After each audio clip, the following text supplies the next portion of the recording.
Hello everyone, তোমরা কেমন আছো? আমিও খুব ভালো আছি। আর চলো আজকে তোমাদের জন্য একটা দুর্দান্ত রেসিপি নিয়ে চলে এসেছি। বিকালে ঝিরঝিরি বৃষ্টি পড়ছে বাইরে, আর এই রেসিপিটা না খেলে তো নয়। আর এইভাবেই যদি রেসিপি তোমরা ঘরে বানিয়ে খাও, দোকান তো একদমই ফেল। তো চলো ভিডিওটা দেখার আগে অবশ্যই লাইক করতে ভুলো না, সাবস্ক্রাইব করে পাশে থেকো। এখানে আমি নিয়ে নিয়েছি চিকেনের উইংস, আর থাম্বনেল দেখে তোমরা বুঝতেই পেরে গেছো যে আজকে কি রেসিপি হচ্ছে। তো আবারও বলে দিই, আজকে আমি ঘরে একদম তৈরি করে ফেললাম KFC স্টাইলের চিকেন উইংস। তো চলো এরপর এখানে বানিয়ে দিচ্ছি একটুখানি। তার মধ্যে দিয়ে দিলাম পেঁয়াজ পেস্ট, তারপরে দিয়ে দিয়েছি আদা রসুনের পেস্ট, এর সাথে দিয়ে দিলাম হচ্ছে ধনেপাতা কুচি, পুদিনা পাতা কুচি, আর হচ্ছে কাঁচা লঙ্কা কুচি করে পেস্ট করা। তারপরে নুন দিয়ে দিলাম, নুন দিয়ে দিলাম কাশ্মীরি মির্চি। এটা কিন্তু সম্পূর্ণ ফ্লেভার রঙের জন্য, এটা কিন্তু একদমই ঝাল হয় না। তো চলো আদা রসুনের পেস্টটাও এর মধ্যে দিয়ে দিলাম, দিয়ে এবার এটাকে ভালো করে মাখিয়ে নেব। তার সাথে এবার আর কি কি উপকরণগুলো দিলাম সেগুলোও দেখো। এখানে দিয়ে দিলাম অরিগানো, তারপরে দিয়ে দিলাম চিলি ফ্লেক্স, তারপরে দিয়ে দিলাম হচ্ছে মিক্স সার্ভ, আর দিলাম স্বাদের জন্য একটু চাট মশলা, আর এখানে আমি দিয়ে দিচ্ছি তন্দুরি মশলা। তো এটা কিন্তু একটা দারুণ রেসিপি, এটা কিন্তু একদম মিস করে যেও না। তো চলো এই যে মিক্স সার্ভটাও দিয়ে দিলাম। বন্ধুরা ভালো লাগলে অবশ্যই লাইক করতে ভুলো না, সাবস্ক্রাইব করে পাশে থেকো। এরপরে আমি এখানে একটা গোটা লেবু চিপে দিলাম। ব্যাস হয়ে গেল আমার ম্যারিনেশনের জিনিস কমপ্লিট। ওপর দিয়ে দিলাম একদম ঝরানো টক দই। এরপর এটাকে ভালো করে মেখে নেব, আর মেখে নিয়ে এটাকে আমি একদিনের জন্য রেস্টে করে দেবো। রেস্ট বলতে এটাকে একদিনের জন্য একদম ডিপ ফ্রিজ করে দেবো, যাতে চিকেনটা এত সুন্দর একটা জুসি ভাব এসে যাবে না, তোমরা ভাবতেও পারবে না। আর এরকমভাবে ঝিরঝিরি বৃষ্টির মধ্যে যদি তোমরা এরকম একটা রেসিপি করে খাওয়াতে পারো, তোমাদের প্রতিদেব তো তোমাদের ছাড়া আর কারোর কথা শুনবেই না। তো যেটা সকলেরই বক্তব্য, তো সেটাই আজকে আমি তোমাদের সামনে পেশ করে দিলাম। তো চলো এরপর দেখো এই চিকেনটা একদম জমে গেছে, ডিপ ফ্রিজ করা ছিল। এবার এখানে আমি একটা ডিম ফাটিয়ে নিয়েছি, ডিমটাকে ফাটিয়ে ভালো করে আমি তৈরি করে নিলাম ডিমটাকে। এরপরে দেখো এক বাটি দুধ নিয়ে নিয়েছি, দুধের মধ্যে আমি দিয়ে দিলাম হচ্ছে প্রথমে চাট মশলা, তারপরে দিয়ে দিলাম mix serve, chilli flakes, oregano, আর তার সাথে দিয়ে দিলাম হচ্ছে আর কি দিলাম, আর কিছু দিয়ে নিই। এরপরে এটার মধ্যে ভালো করে গুলিয়ে নিলাম। একটুখানি আমি এখানে লবণ অ্যাড করেছিলাম, ওটা আর দেখাতে পারিনি, স্কিপ করে গেছি। এবারে দেখো দুধের কোটিংটা প্রায় রেডি হয়ে গেছে, আর এরপরে আর একটা জিনিস করে নেওয়া বাকি আছে।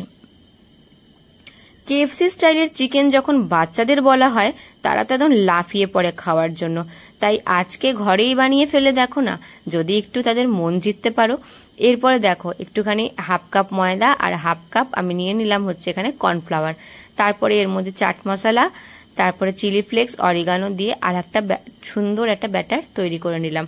তো চলো বন্ধুরা এইভাবে আমার ভিডিওটা লাইক করতে ভুলো না, আর অবশ্যই কিন্তু আমাকে সাবস্ক্রাইবটা করে পাশে থেকো, যাতে যখনই আমার ভিডিওগুলো যাবে তাড়াতাড়ি করে তোমাদের কাছে পৌঁছে যাবে। তো দেখো এরপরে চিকেনটাকে ফার্স্টে আমি এই কোটিংয়ের মধ্যে একটুখানি চুবিয়ে নিলাম। তো দেখো কিভাবে আমি চুবিয়ে নিলাম। তারপরে এবার এটাকে চুবাবো এই দুধের জলের মধ্যে। বিশ্বাস করো বন্ধুরা, এত সুন্দর হবে না এই KFC চিকেনটা খেতে, দোকানকে করবে ফেল। আবার এটাকে আমি আবারও ময়দার কোটিংয়ের মধ্যে চুবিয়ে নিলাম। তো এইভাবে লেয়ার বাই লেয়ার একটু কোটিং করে নেবে, তোমরা চাইলে এক কোটিংও করতে পারো। তারপরে আমি এটাকে ডিমের এই ব্যাটারের মধ্যে একটুখানি চুবিয়ে নিলাম। তারপরে আবার ময়দার মধ্যে চুবিয়ে আবার একটুখানি ওই দুধের জলের মধ্যে চুবিয়ে একটা কোটিং তৈরি করে নেব। তো এইভাবে কিন্তু তোমরা বারবার লেয়ার তৈরি করে নিতে পারো। আমি কিন্তু এটাকে 2 থেকে 3টে লেয়ার তৈরি করে নিয়েছি, তোমরা চাইলে একটা লেয়ারেও করতে পারো, কিন্তু 2 থেকে 3টে লেয়ার করলে ওপরের কোটিংটা একটু মোটা হবে, আর তার সাথে সাথে জিনিসটা খেতে একটু ভালো লাগবে, আর ক্রিস্পি ব্যাপারটা একটু বেশি হবে। ক্রিস্পি ব্যাপারটা একটু বেশি করার জন্যই কিন্তু আমি এরকমভাবে বারবার কোটিং তৈরি করে নিয়েছি। তোমরা কিন্তু ভিডিওটা পুরোটা দেখো, স্কিপ করে যেও না, তাহলে কিন্তু অনেক কিছু মিস করবে। এবার চলো আর একটা পদ্ধতিতে তোমাদেরকে দেখিয়ে দিই। এরকম দুধের মধ্যে চুবিয়ে নিয়ে এরপরে এখানে তৈরি করে নাও, ডিমের মধ্যে চুবিয়ে নাও, ডিমের মধ্যে চুবিয়ে নিলে তারপরে ব্যাস এটাকে নিয়ে নাও একদম ব্রেড ক্রাম্পসের মধ্যে। এটা কিন্তু প্রাঙ্কো ব্রেড ক্রাম্পস, এই ব্রেড ক্রাম্পসটা কিন্তু আমি দোকান থেকে কিনে এনেছি। তোমরা চাইলে ব্রেড ক্রামস না কিনে তোমরা ব্রেড পাউরুটি দিয়েও এই ব্রেড ক্রামসটা তৈরি করতে পারো, কিন্তু আমি এই ব্রেড ক্রামসটা ইউজ করেছি। এটা হচ্ছে একদম কেএফসি স্টাইলের ব্রেড ক্রামস, যেটা দারুণ হয় ভাজলে পরে। তো চলো এইভাবে এগুলোকে এবার ফ্রিজ করে দিই একদিনের জন্য। এটাকে তোমরা কিন্তু চাইলে ডিপ ফ্রিজে অন্তত 7 দিনের জন্য ডিপ ফ্রিজ করতে পারো। তো এবার দেখো বিকালবেলা পরের দিনকে আমি নামিয়ে নিয়েছি ফ্রিজ থেকে। ডিপ ফ্রিজ করার পরে একটু জল ছেড়েছে যখন এটা ওয়েদারে এসছে, এরপরে আমি এটাকে আরেকবার ময়দার কোটিং করব। তো এটা দেখো এটা একদম ঠিক আছে, এটার কোনো প্রবলেম নেই, বাট ওটা একটু জল ছেড়েছে যেহেতু ডিপ ফ্রিজে ছিল। তো এবার ময়দার কোটিং আর কর্নফ্লাওয়ারের কোটিংটা আবার নিয়ে নিয়েছি। এবার এটাকে ভালো করে কর্নফ্লাওয়ার আর ময়দা একবার কোটিং করে নিলাম, দিয়ে গরম তেলের মধ্যে ছাকছাক করে ভেজে ফেলবো। তো বন্ধুরা এইভাবে কিন্তু কেএফসির চিকেন ঘরে বানিয়ে ফেলো, আর বাচ্চাদেরকে বড়দেরকে সকলের মন জয় করে ফেলো। তো কেমন লাগলো এই রেসিপিটা অবশ্যই কিন্তু আমাকে জানাবে ছোট্ট কমেন্ট করে। আর এই যে ট্রিক্স অ্যান্ড ট্রিকগুলো আমি তোমাদের সাথে শেয়ার করলাম, অবশ্যই পারলে তুমিও তোমার বন্ধুদের সাথে আমার এই রেসিপিটা শেয়ার করো, যাতে তোমরাও খুব সহজে ঘরে কেএফসির চিকেন বানিয়ে খেতে পারো। এবার গরম গরম তেলের মধ্যে আমি চিকেনগুলোকে ছেড়ে দিলাম, আর উইংসগুলো একদম রেডি টু সার্ভ।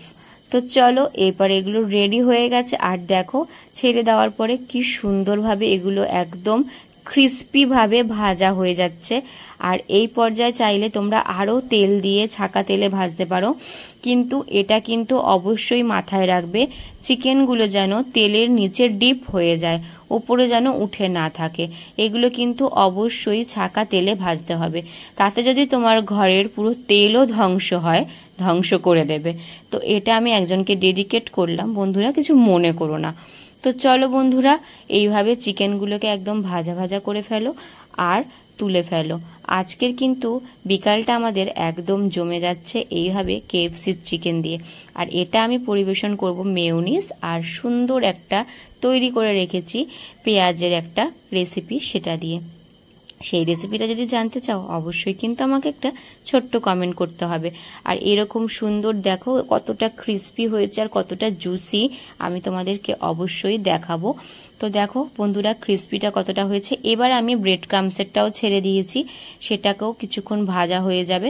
আর এই পর্যায়ে কিন্তু তোমরা ফ্লেমটা একদম হাই ফ্লেমে রাখতে হবে, মিডিয়াম ফ্লেমে রাখলে কিন্তু তেলটা চিকেনের মধ্যে ঢুকে যাবে আর খুব বাজে লাগবে খেতে। তো দেখো আমার চিকেনের গায়ে কিন্তু এক ফোঁটা তেল নেই। তো দেখতে পাচ্ছ বন্ধুরা কত সুন্দর ক্রিস্পিভাবে তৈরি হয়ে গেছে আজকের কেএফসি স্টাইল চিকেন উইংস। তো কেমন লাগলো এই কেএফসি স্টাইল চিকেন উইংসের রেসিপিটা জানাবে। আর কারা কোথা থেকে দেখছো অবশ্যই কিন্তু আমাকে একটা কমেন্ট করে জানিও। ভালো লাগলে লাইক করো, আর আমার ভিডিওটা ভালো লাগলে অবশ্যই শেয়ার করো। তো চলো আজকের জন্য কেএফসি চিকেন উইংস রেডি, আর এটা তৈরি করে ফেলেছি আর এখন রেডি টু সার্ভ। তো সার্ভ করে ফেলেছি আর খাওয়াও শুরু হয়ে গেছে। দেখা হবে আবার অন্য ভিডিওতে।